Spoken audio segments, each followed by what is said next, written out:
नमस्कार, मशाल news network या लोकप्रिय चॅनलवर आपलं स्वागत आहे. आपण यापूर्वी या आंदोलनाची पहिली बाजू मांडली मशालच्या माध्यमातून.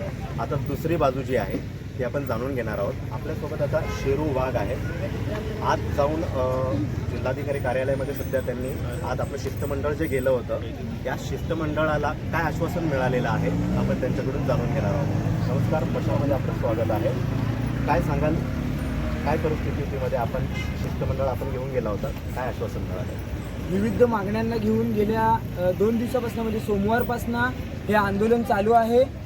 काल सकाळपासून इथे आम्ही बसलोय आणि अतिशय शांततेने हे धरणे आंदोलन चालवतोय. लोक इथेच जेवण करतात, इथेच राहत आहेत.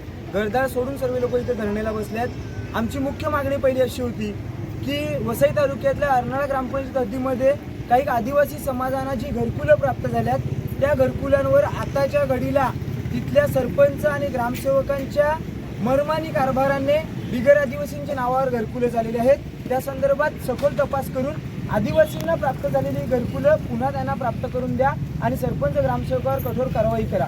दुसरी मागणी आमची परनाळी गावामध्ये जी काय आमच्या आदिवासी तरुणांवर केवळ आदिवासी तरुण निवडून आले ह्या गोष्टीचा मनात राग धरून त्या लोकांना पायदळीत उडवलं आणि त्या संदर्भात पोलीस स्टेशनला ॲट्रॉसिटी ॲक्ट व बाकीच्या कलमानुसार गुन्हा दाखल झालेला असून सुद्धा आरोपी अटक झालेले नाहीत. त्या संदर्भात असे एकूण बाकीचे आमचे विषय होते.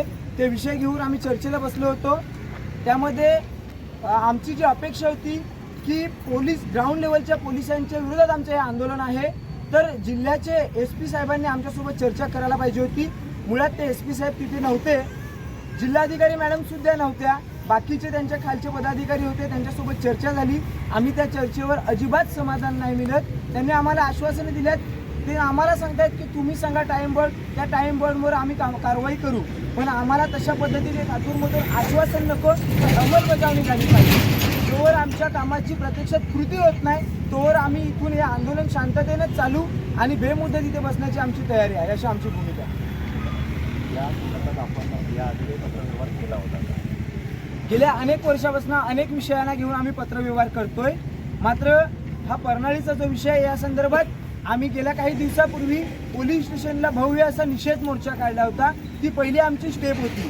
परंतु तेव्हा सुद्धा आम्हाला आश्वासन दिलं की आम्ही आरोपींना अटक करू आणि आता महिना उलटून चालला आहे परंतु अजूनपर्यंत आरोपींना अटक झालेली नाही. ही आमची दुसरी स्टेप आहे. मात्र हे निर्णायक आंदोलन असं आम्ही या आंदोलनाला नाव दिलेलं आहे. जोवर आरोपींना अटक होत नाही तोवर आम्ही इथून आंदोलन उठणार नाही, ही आमची भूमिका आहे. शेरूजी, आपण मशालशी संवाद साधला तर हे होते शेरू वाघ. त्यांनी या आंदोलनाची जी मुख्य भूमिका आहे ती आपल्या मशालच्या माध्यमातून आपल्यासमोर मांडलेली आहे.